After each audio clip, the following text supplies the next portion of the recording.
Dan Dickau, Scorebook Live Washington, here with Central Valley head coach Mike Laws, leading into his second year as the head man out off of Sullivan in East Spokane. Lots of learning probably occurred in year one as a head coach. You spent a lot of time as an assistant under Rick Sloan for a long time, but it's different when you move over 18 inches. Tell me about some of the adjustments last season. Well, just the adjustments of now those great ideas have to be called out, at the right time, and you don't have that opportunity to second guess and do those things, and really just trying to create the culture and the feeling tone that I'm comfortable with, and more matches my personality. Talked to a number of coaches, and they said there was a definite similarity in some of the things that Coach Sloan had run for a number of years. In particular, you would always expect at some point, whether it was out of a timeout or after a free throw, there would be a back cut leading to a wide open layup. So you upheld that tradition. Oh, yeah. But you've come with some of your own identity pieces, namely on the defensive end of the floor. Explain some of those and the thought process behind that. Well, we tended to mix up defense a little bit, primarily because of our personnel, really, rather than everyone trying to have to fit into, we're going to do this and do it that way no matter what. I thought we adjusted more for our personnel. Some of that was, we had to play prep twice, and so you get to kind of play with a few things, trying to figure out how to, slow down the monster. And so that practice let us have a few things in our toolbox that we used it when we went down and played Richland also. You've got an opportunity. You mentioned playing prep twice.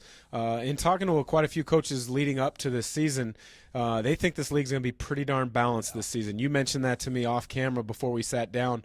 When you look at the league big picture-wise, what do you see as an opportunity for Central Valley based on your personnel? Opportunity we have a lot of guys that got a lot of good experience last year. We got some playoff experience. A lot of guys that played big roles, and we've played against the Antons, and we went down and played in Richland, and I think those experiences are going to pay off. In terms of we've been there. Okay, we kind of know what to expect. Should be ready. 8 or 9 returning players from a season ago. 6 of those played big minutes. When I look at your roster, though, the one that stands out to me is Jay Simmons. Kind of directing things last year as a point guard. A lot of coaches feel he might be the best defensive perimeter player in the league. Share a little bit about his game and what you want to see from him this year. Well, Jason, he's going into this going to be his third year as our point guard, and so what I really just need from him is just that continued leadership on the floor. He's had a year to kind of adjust to head coaches and kind of know what we expect. I expect him to look to be more of a scorer. He hasn't really had to do that in the past, and he did a little bit more last year, and I think going now into his senior year, I think we'll see a lot more of that. Every league tends to have one player that stands out because of size, and a lot of times coaches are going to try to take advantage of that size. You guys might have that player this year in Gavin Gilstrap, about 6'10", pretty good hands around the rim.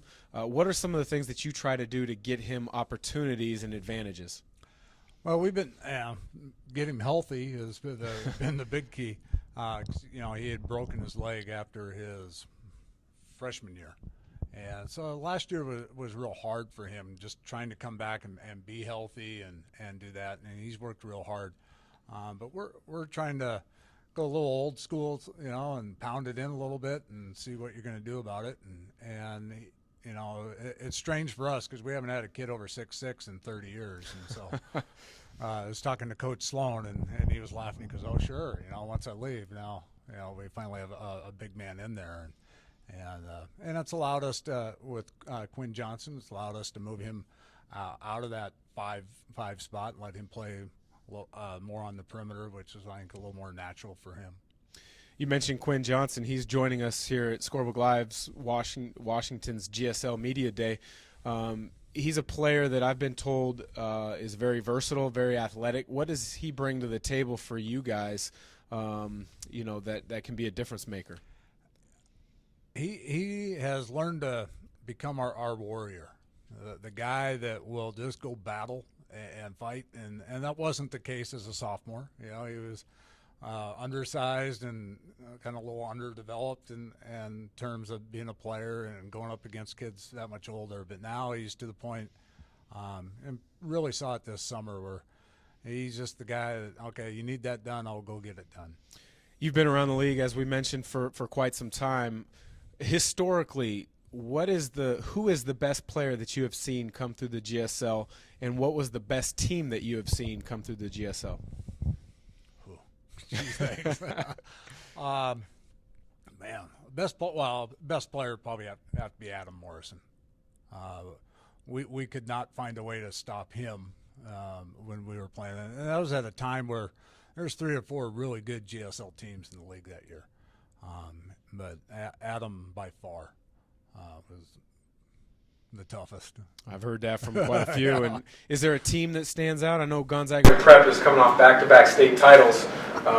May be a little down this year, but they still will be ready to play because of Maddie McIntyre's leadership. Yeah, last year's prep team, the Ferris teams of Casto, they were well schooled and well oiled. Those were a couple of pretty good groups. There you have it. Coach Mike Laws for the Central Valley Bears. I'm Dan Dickau for Scorebook Live Washington.